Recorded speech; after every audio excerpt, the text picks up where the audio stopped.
The summer heat in Washington, D.C. was unbearable that July afternoon. With temperatures soaring above 90 degrees and humidity making the air thick as soup, thousands of tourists packed the National Mall seeking shade under the sparse trees, while trying to capture the perfect photo of the nation's most iconic monuments. Among them was 8-year-old Marcus Williams, clutching a small American flag his grandfather had given him that morning.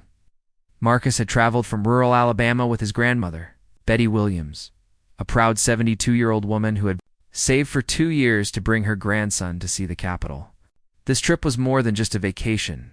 It was a pilgrimage of sorts. Marcus's father, Staff Sergeant David Williams, had been killed in Afghanistan 6 months earlier, and Betty wanted her grandson to understand the significance of his father's sacrifice. The boy had been unusually quiet during their tour of the monuments. At the Vietnam Memorial, he had traced names on the black granite with his small fingers.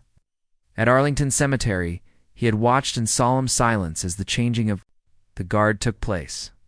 Now, as they approached the tomb of the unknown soldier, Marcus gripped his flag tighter, as if it could somehow connect him to the father he would never see again. The crowd gathered around the tomb was larger than usual. A group of international dignitaries was visiting, accompanied by their security details and protocol officers. Among the visitors was a delegation from the United Kingdom, including several members of the Queen's Guard, who had come to pay their respects as part of a ceremonial exchange. Programmed between the two nations, standing at attention near the tomb, was Guardsman Oliver Hartwell, a 24-year-old soldier whose red uniform and bearskin hat drew curious stares from American tourists. He had served in Afghanistan himself and understood the weight of the ceremony he was witnessing.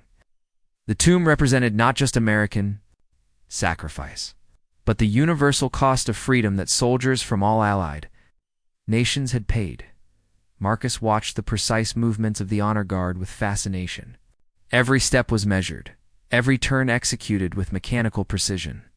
His grandmother had explained that these soldiers were guarding the tomb of unknown heroes, men who had died for their country but whose names had been lost to history. "Just like your daddy was a hero," she'd whispered to him earlier. As the crowd shifted and people jostled for better viewing positions, Marcus found himself pushed toward the front. He was small for his age, and adults barely noticed him as they moved around him with their cameras and phones. The heat was affecting everyone. Tempers were beginning to fray as people competed for space and shade. Betty had momentarily lost sight of her grandson in the crowd. She was calling his name softly, not wanting to disturb the solemnity of the ceremony, but panic was rising in her chest. Marcus, meanwhile, had become separated from her and was looking around frantically, holding his flag like a lifeline. The ceremony was reaching its climax when disaster struck. A large tour group pushed forward suddenly, trying to get closer to the tomb. In the confusion, Marcus was knocked off balance, stumbled forward, his small hands flying out to break his fall, and the precious flag his grandfather had given him went sailing through the air. The flag landed on the ground directly in front of the honor guard, right in the path of their measured march. A collective gasp went up from the crowd as hundreds of people watched the small American flag lying in the dirt, and Marcus stood frozen in horror, tears streaming down his face, knowing he had committed what felt like the worst possible mistake. Honor Guard continued their routine, trained never to break formation or acknowledge distractions, but every eye in the crowd was on that flag. Some tourists began taking photos, while others murmured in disapproval. Marcus tried to run forward to retrieve it, but the crowd held him back. Civilians were strictly forbidden from entering the ceremonial area. It was then that Guardsman Hartwell, standing at his post nearby, witnessed something that would test every protocol he had learned and force him to make a split-second decision that would be captured on dozens of cameras and change his life forever. The sight of a child's tears and a fallen flag on hallowed ground stirred something deep in his soldier's heart that transcended national boundaries and military regulations. Oliver Hartwell had been trained extensively in protocol and proper procedure. As a member of the Queen's Guard, he represented not only the British military, but the dignity and precision of centuries of tradition. Breaking formation or stepping out of position during a ceremony was simply not done. It could result in severe disciplinary action and potentially end his military career. But as Oliver watched the small boy's anguished face and saw the American flag lying in the dust, his military training collided with something deeper, his humanity. He had witnessed too much loss in Afghanistan, had folded too many flags for grieving families, to let this moment pass without action. The sight of a child's tears over a fallen flag transcended every rule he had been taught to follow. The crowd held its collective breath as Oliver made his decision. With movements as precise and deliberate as those of the American Honor Guard, he stepped forward from his position. Every camera in the vicinity swung toward him, capturing the moment when a British soldier chose compassion over protocol. He approached the flag with the same reverence he would show to any sacred symbol, bending down with military precision. Oliver carefully lifted the small flag from the ground. He examined it for damage, brushing away the dust with gentle movements that spoke of deep respect. The flag was slightly wrinkled, but otherwise unharmed, much like the spirit of the SE child who had dropped it. Marcus watched through his tears as the tall soldier in the red uniform approached him. Oliver's expression was kind but serious as he extended the flag toward the boy. But instead of simply handing it back, Oliver did something that stunned everyone present. He executed a perfect military salute to the 8-year-old child, treating him with the same respect he would show to a commanding officer. "Your flag, young man," Oliver said in his crisp British accent, his voice carrying clearly in the sudden silence that had fallen over the crowd. "A soldier always protects his colors." The words were simple, but they carried the weight of military tradition and personal understanding. Marcus reached out with trembling hands to accept his flag. As their fingers touched, Oliver noticed something that made his chest tighten with emotion. The boy was wearing a small military pin on his shirt, the kind given to families of fallen soldiers. Oliver had seen enough of them to recognize the significance immediately. "Thank you, sir," Marcus whispered, his voice barely audible. The formality in the child's response told Oliver that this boy understood military courtesy, that he had been raised in a family that respected service and sacrifice. The American Honor Guard, who had witnessed the entire exchange, made a remarkable decision of their own. Without breaking their formation or stopping their ceremony, they subtly adjusted their route to march around the spot where Oliver and Marcus stood. It was an unspoken acknowledgement of respect, one military tradition honoring another. The crowd began to murmur with approval, but Oliver wasn't finished. He knelt down to Marcus's eye level, his tall frame folding with practiced grace. "What's your name, soldier?" he asked quietly. "Marcus Williams," the boy replied, straightening his shoulders instinctively. "Well, Marcus Williams, I want you to know that flag represents something very important. Every fold, every star, every stripe has meaning. A real soldier never lets his colors touch the ground if he can help it, but sometimes accidents happen. What matters is what you do next." Marcus nodded solemnly, absorbing every word. "My daddy was a soldier," he said simply. "He died in Afghanistan." The words hit Oliver like a physical blow. He had served in Afghanistan himself, had lost friends and fellow soldiers in that distant land. This child's father might have served alongside British troops, might have been someone Oliver had known or worked with. The war had created bonds between Allied forces that transcended nationality. "Then you come from a family of heroes," Oliver replied, his voice thick with emotion. "Your father would be proud of how you handled yourself today. Accidents happen to everyone, but you showed courage by trying to make it right." The crowd around them had grown larger, with people pushing closer to witness this extraordinary exchange.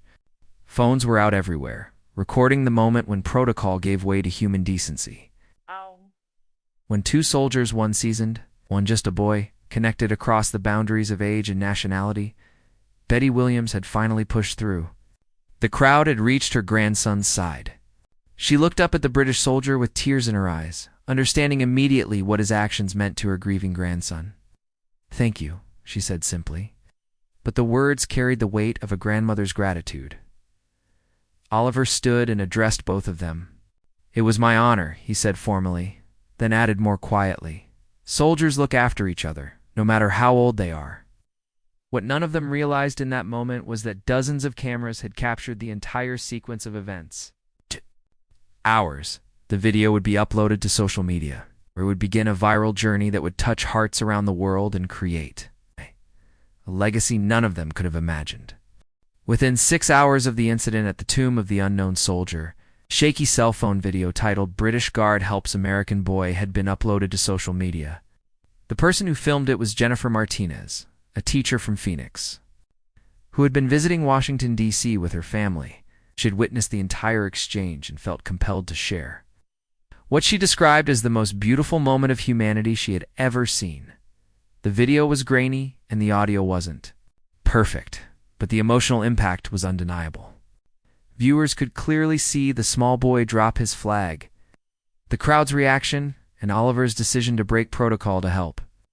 Most powerfully, they could see Marcus's transformation from devastation to hope as the British soldier treated him with dignity and respect. Jennifer's post began simply, "Today, I watched a British soldier choose kindness over rules." This little boy's flag fell during a ceremony, and instead of ignoring it, this guard made sure the boy knew he mattered. "This is what real heroes look like." Response was immediate and overwhelming. Within the first hour, the video had been shared hundreds of times. By midnight, it had reached thousands. Comments poured in from veterans, military families, teachers, and parents, all touched by the simple act of compassion they had witnessed. "This is why we serve," wrote one American veteran. "To protect moments like this. Protocol matters, but people matter more," added a British military wife. This soldier understood the difference. The story gained momentum when it was picked up by a military families support group with over 50,000 members. Their shared post included additional context about the significance of the ceremony and the respect shown by the British Guard. Suddenly, the video wasn't just viral, it was becoming a phenomenon. Meanwhile, back in Washington, D.C., Oliver had no idea that his actions were being viewed by millions of people around the world. He had returned to his duties completed, his ceremonial obligations, and was preparing for the evening's protocol meetings. The incident with the young boy had stayed with him, but he considered it simply part of doing the right thing, nothing more, nothing less. Marcus and his grandmother had returned to their hotel, where Betty was helping her grandson process the day's events. The flag now sat carefully folded on the dresser, and Marcus had asked to hear again about his father's service. But something had changed in the boy since his encounter with Oliver. The shame and distress over dropping the flag had been replaced with a sense of pride and connection to something larger than himself. "Grandma," Marcus said as they prepared for bed, "that soldier made me feel like Daddy was still here somehow. Like soldiers take care of each other even when they're gone."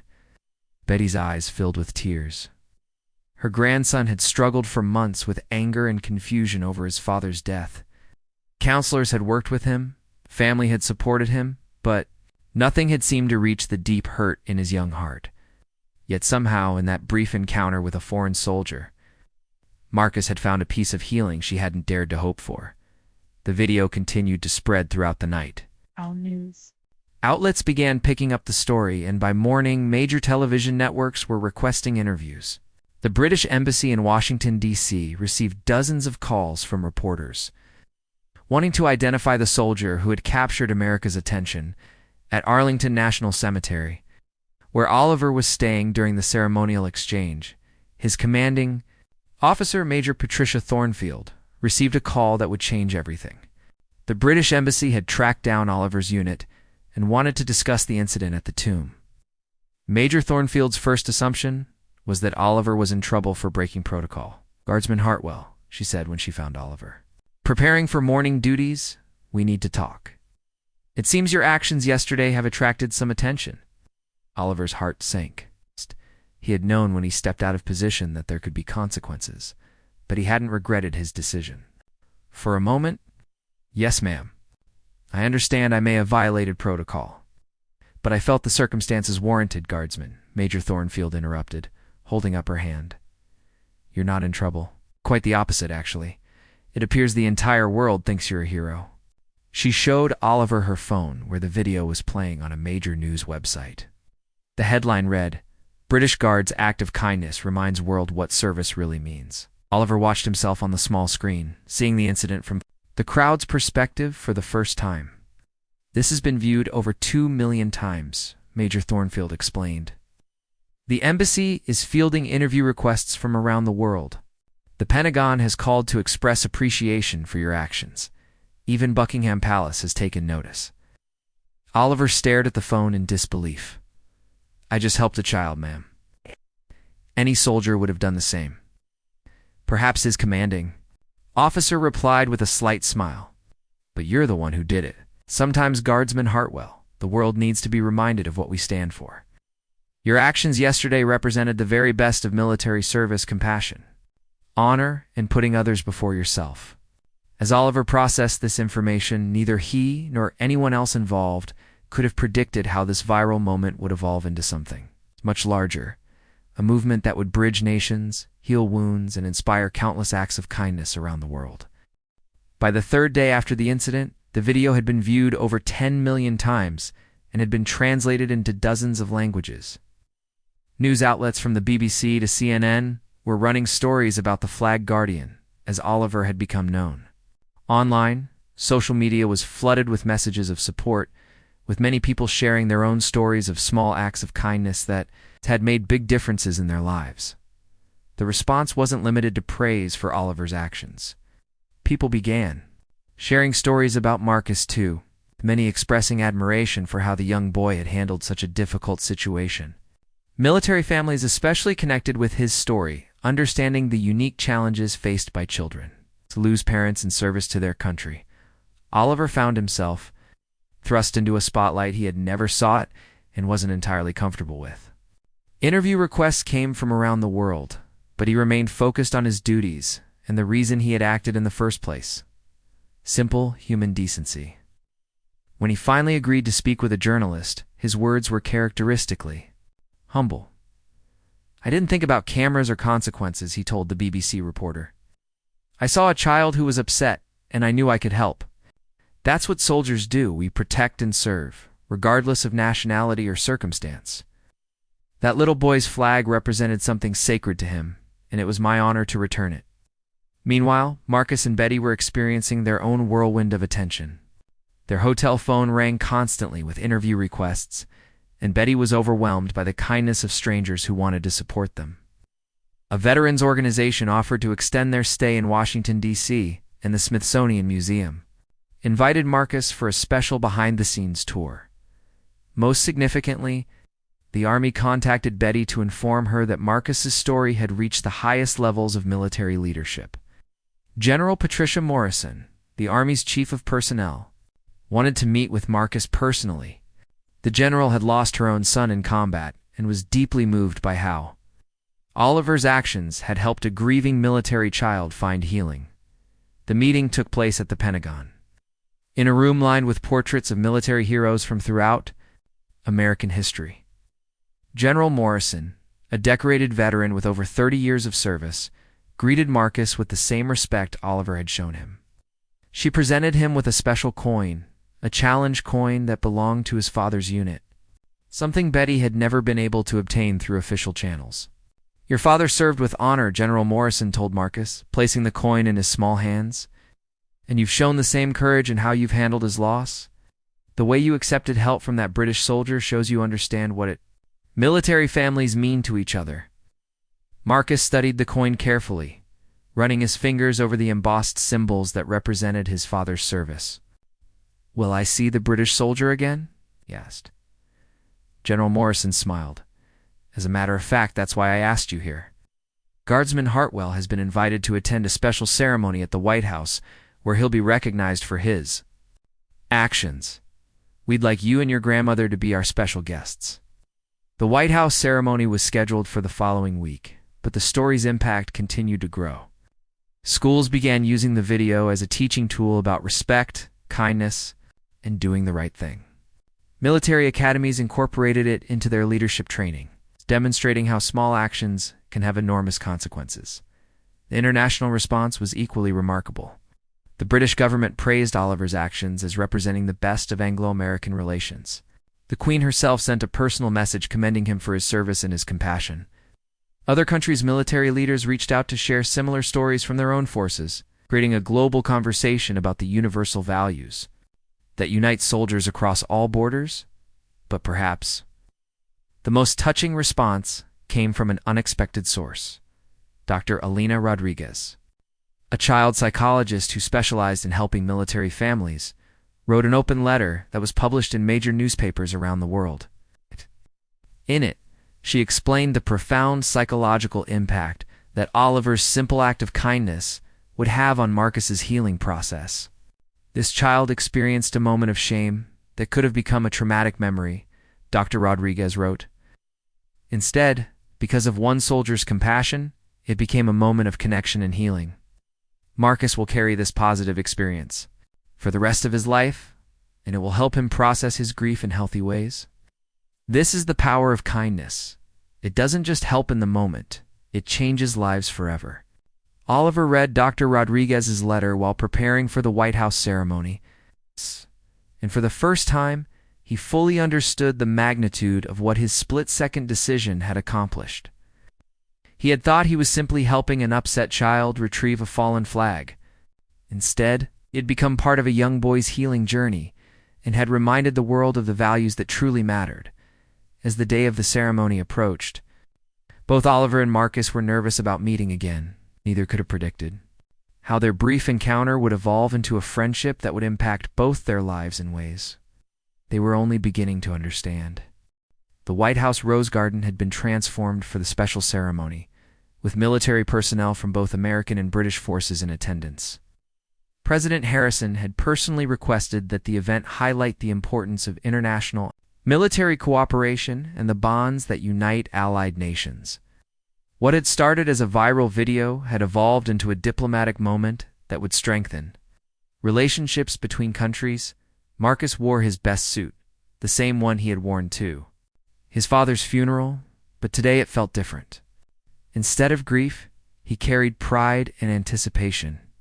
The challenge coin from his father's unit was pinned carefully to his lapel, and he held his flag, the same one Oliver had rescued, folded precisely in the military tradition Betty had taught him. Oliver arrived in full-dress uniform, his red tunic and ceremonial sword gleaming in the afternoon sunlight. He had been briefed extensively about the ceremony, but nothing had prepared him for the moment when he saw Marcus again. The boy had grown in confidence since their first meeting, standing straighter and meeting Oliver's eyes with newfound assurance. "Hello." "Again," Soldier Oliver said formally, offering Marcus a crisp salute. Marcus returned the salute with practiced precision. "Hello, sir. Thank you for helping me that day." President Harrison began the ceremony by addressing the assembled crowd of military leaders, diplomats, and media representatives. "Today, we recognize not just one act of kindness, but the values that define our military partnerships. When Guardsman Hartwell chose compassion over protocol, he reminded us all why our nations stand together, not just in times of conflict, but in moments of human need." The president called both Oliver and Marcus forward. "Guardsman Hartwell, your actions exemplified the best of military service. You saw a child in distress and chose to help, regardless of the rules or consequences. This is the spirit that has made our alliance strong for generations." Oliver stepped forward and was presented with the Presidential Citizen's Medal, one of the highest civilian honors that can be bestowed by the United States. But the most meaningful part of the ceremony came when President Harrison turned to Marcus. "Young man," the president said, kneeling to Marcus's eye level, "your grace under pressure and your respect for those who serve honor your father's memory. Today I'm appointing you as an honorary ambassador of military families so that other children facing similar challenges can learn from your courage." The crowd erupted in applause, but Marcus only had eyes for Oliver, who was beaming with pride at the boy's recognition.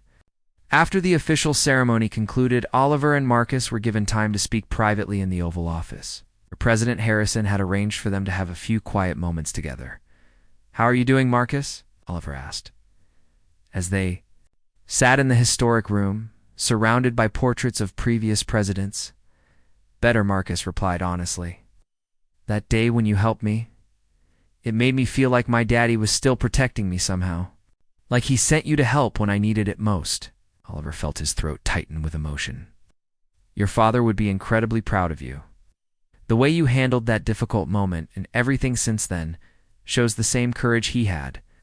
Marcus reached into his pocket and pulled out something that surprised Oliver, a small British flag. I got this for you, he said shyly, so you'll remember me when you go back home. Oliver accepted the gift with deep gratitude. I could never forget you, Marcus. You taught me something important that day, too. You reminded me why we serve, not just our countries, but each other. Their conversation was interrupted by Betty, who had been watching from the doorway with tears of joy.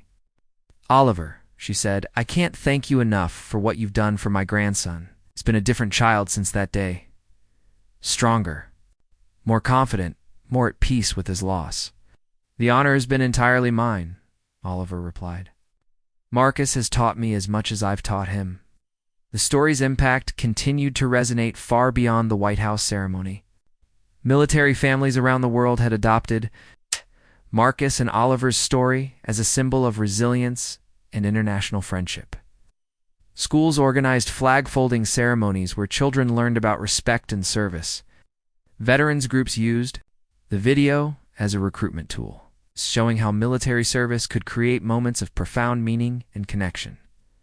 Most importantly, the incident had sparked a movement called Small Acts, Big Impact, where people were encouraged to perform simple acts of kindness for others, especially for military families and children facing difficult circumstances.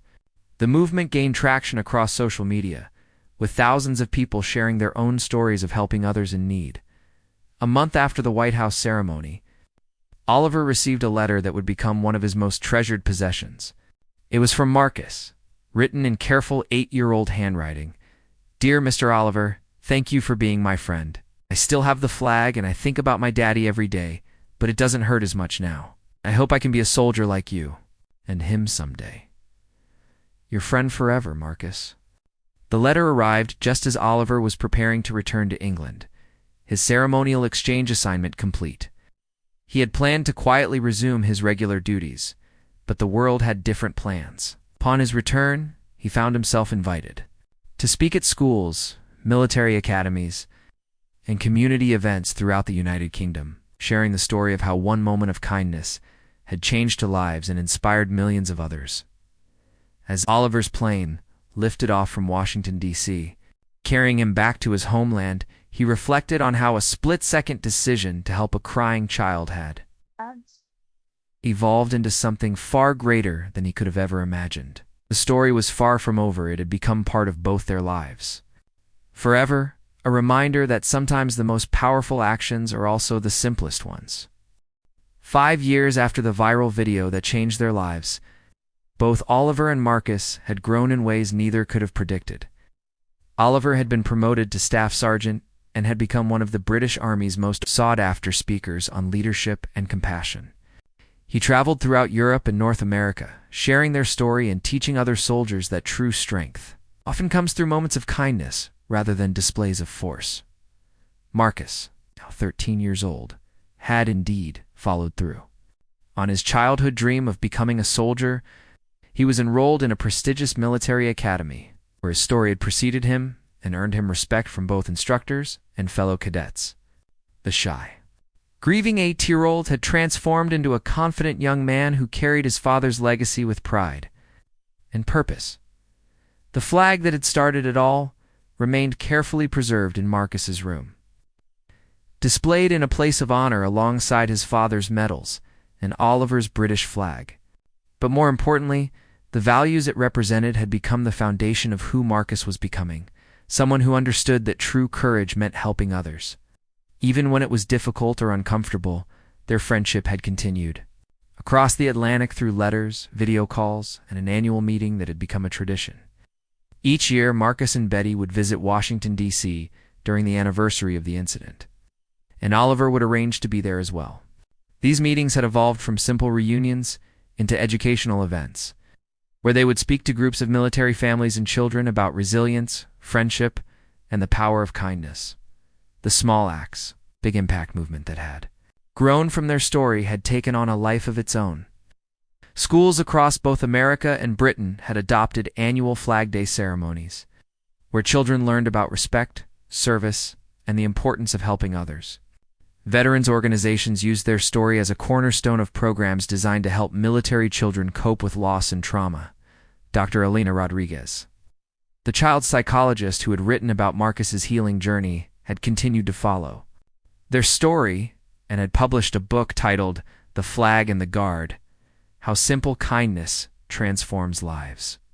The book became required reading at several military academies and was translated into dozens of languages, spreading their message of compassion and resilience worldwide. On the 5th anniversary of the incident, a permanent memorial was unveiled at Arlington National Cemetery. It wasn't grand or imposing, but rather a simple bronze plaque embedded in the walkway near the tomb of the unknown soldier. Inscription read, "In memory of all acts of kindness, large and small, that honor the sacrifice of those who serve. Dedicated to the belief that compassion knows no boundaries and that even the smallest gesture can change a life." The unveiling ceremony brought together hundreds of people whose lives had been touched by Marcus and Oliver's story. Military families who had found strength in their example, teachers who had used their video in classrooms, and veterans who had been inspired to reach out and help other children in need. Oliver, now wearing the insignia of his promotion, spoke to the gathered crowd with the same humility he had shown 5 years earlier. "When I picked up that flag and handed it to Marcus, I thought I was just helping one child have a better day. I never imagined it would become this movement of kindness and support that has helped so many others." But that's the thing about compassion. You never know how far it will travel or how many lives it will touch. Marcus, standing tall in his military academy uniform, addressed the crowd with a confidence that had grown from that transformative moment years earlier. "That day changed everything for me," he said, his voice strong and clear. "Not just because a kind soldier helped me, because I learned that even in our worst moments, there are people who care enough to step forward and help. My father taught me about duty and service through his sacrifice. Oliver taught me about kindness and humanity through his actions." The memorial ceremony concluded with something that had become tradition at these annual gatherings. A moment of silence followed by children from military families stepping forward to place small flags around the memorial stone. Each flag represented a child who had found strength in Marcus and Oliver's story. A visual reminder of how one act of kindness had created ripples of hope across countless lives. Among the children participating was 8-year-old Emma Chin, whose mother had been killed in a training accident 6 months earlier. Emma had seen the viral video during a particularly difficult night and had asked her father to bring her to Washington, D.C. so she could visit the place where the sad boy learned to be brave again. As she placed her small flag, Oliver knelt beside her and whispered the same words he had spoken to Marcus years earlier. "Soldiers look after each other, no matter how old they are." Later that evening, as the crowds dispersed and the formal ceremonies ended, Oliver, Marcus, and Betty gathered privately at the spot where it all began. The tomb stood silent and majestic in the fading light, watched over by guards who continued their eternal vigil with the same dedication that had motivated Oliver's original decision. "Do you ever wonder what would have happened if that day had gone differently?" Marcus asked, looking up at the man who had become like an older brother to him. Oliver considered the question carefully. "I think about it sometimes," he admitted. "But then I realize that wondering about what might have been misses the point. What matters is what we do with the moments we're given. That day, we were both given a moment to choose between despair and hope, between isolation and connection. We chose hope and connection, and look what happened." Betty, who had watched her grandson transformed from a broken, grieving child into a confident young man destined for military service, added her own reflection. "Sometimes God puts people in our path exactly when we need them most. Oliver, you were Marcus's guardian angel that day, but I think Marcus was yours too. You both needed that moment of human connection, and it changed both your lives." As they prepared to part ways once again, Marcus presented Oliver with something special, a letter of acceptance to the same. British military exchange program that had brought Oliver to America 5 years earlier. Marcus had been selected to spend a semester training with the British Army, and he would be stationed at Oliver's base. "Looks like our story isn't over yet," Marcus said with a grin that reminded Oliver of the first smile he had seen break. Through the boy's tears all those years ago, Oliver laughed, feeling the same sense of wonder and possibility that had guided him. Through that fateful decision to break protocol and help a grieving child, "I have a feeling it never really will be," he replied. "Some friendships are meant to last forever, and some stories are meant to keep growing." The viral video that had started it all continued to be shared and reshared, viewed by new audiences, who discovered it for the first time and were moved by its simple message of human decency. Comments still poured in regularly, people sharing their own stories of kindness received and given, creating an ever-expanding community of individuals committed to making small acts with big impacts. Years later, when both Oliver and Marcus had completed their military careers and moved on to other chapters of their lives, they would still return to Arlington National Cemetery each year. They came not as the viral sensations they had once been, but as two friends whose lives had been forever intertwined by a moment of compassion that reminded the world of what really matters: our capacity to see each other's humanity and respond with kindness, even in the smallest ways. Their story had proven that heroes don't always wear capes or achieve great victories in battle. Sometimes heroes are simply people who choose kindness over indifference, who break the rules when human decency demands it, and who understand that the most powerful force in the world is often just one person deciding to help another.